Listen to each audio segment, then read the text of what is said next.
Ang haba ng tulay, no? Isipin mo nakarating pa siya hanggang doon. Tara, dito, daddy. Oo.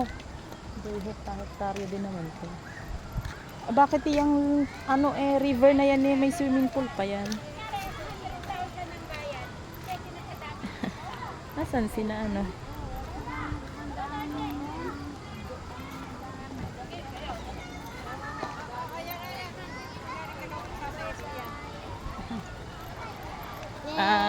doon pala sa madapa ang bata.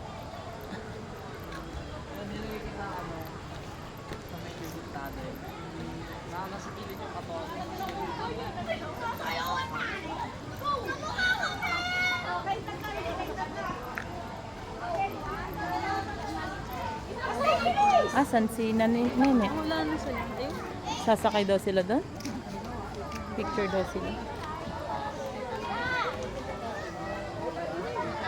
Ne, say hi.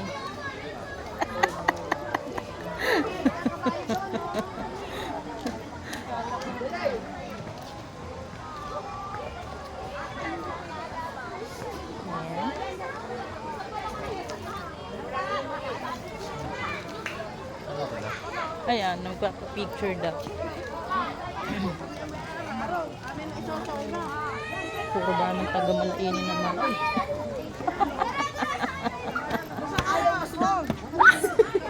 Smile! Smile! Nak, ba't nakawa ka siya, Boom?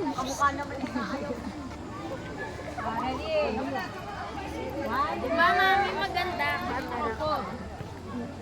Oo.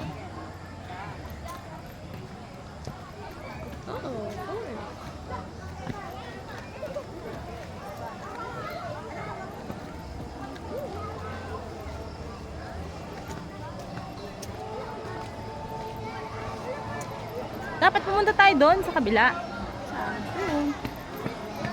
ko ano makikita. Baka wala pa eh. Meron siguro. Don Quixote.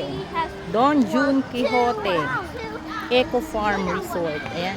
Ang laki ng kanilang kainan. Ayan. Meron pala silang zipline. Maganda rin pumunta sa gabi. Kasi daming ilaw. Pero mas maganda rin pag umaga. Kasi nakikita mo yung lahat ng attractions. Pati doon sa kabilang bridge. Dream big. Masama yung ano na. O, ano mo. Kaya naman. Kasi tatakot ako. May dadaan na. Ano na?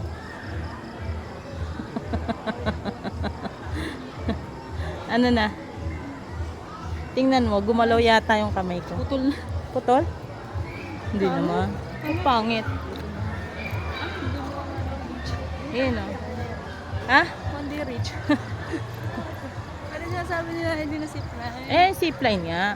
Ito yung go-kart. Pwede yan sa umaga, di ba? Nagana ba yun sa umaga? Ayan o. Go-kart na hanging. So, Nakatawa ka na bubuksan. oo, hindi ako sakay sa ganyan. I-ano ko pa ang buhay ko dyan. Kung hindi lang dahil sa sa mga batang ko. Hindi ko yan. Ayan ang maganda oh. CR nila. CR nila maganda. Kasi yung kainan. Ang alin? Hindi nga. Talaga?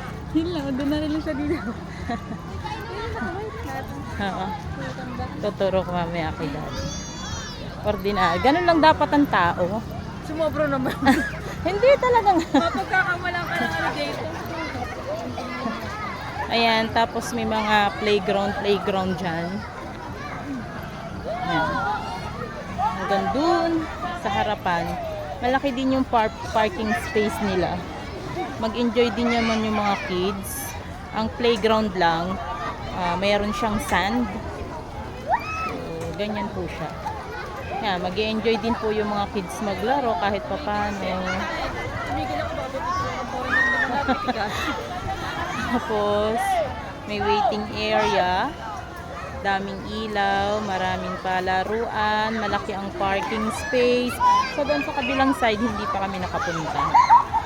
Dito lang muna sa bungad kasi medyo gabi na.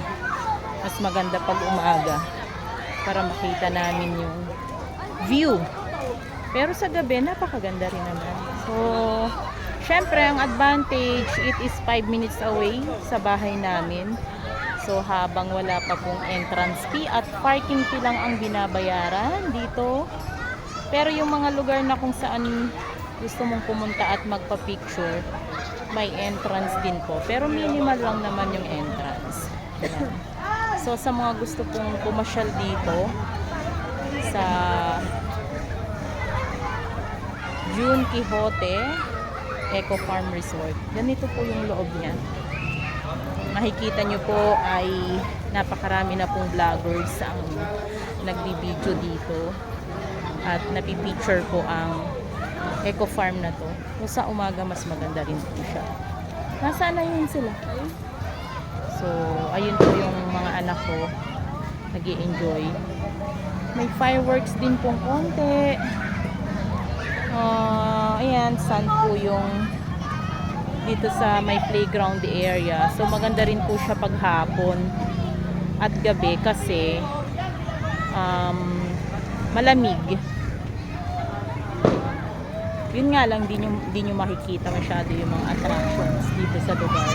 Kung gabi po, kasi marami po itong magagandang sceneries doon sa baba ng river, kung saan merong kayaking.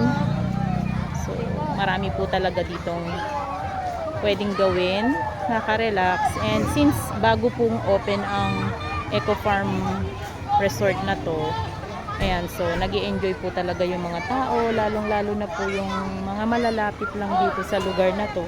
So, like us, taga dito lang din naman po kami, kaya kapag gusto po ng mga bata na pumasyal, take advantage lang kasi dito lang naman po. So, yan po muna ang aking vlog sa June Quixote Eco Farm Resort.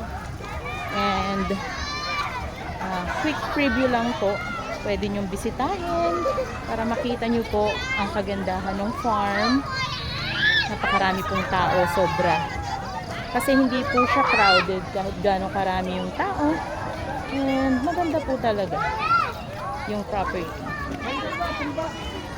Yan po muna. Pasyal po kayo sa June Quixote Eco Farm Resort. Bye for now. Miss Tony po ang inyong lakwatserang kabitenya.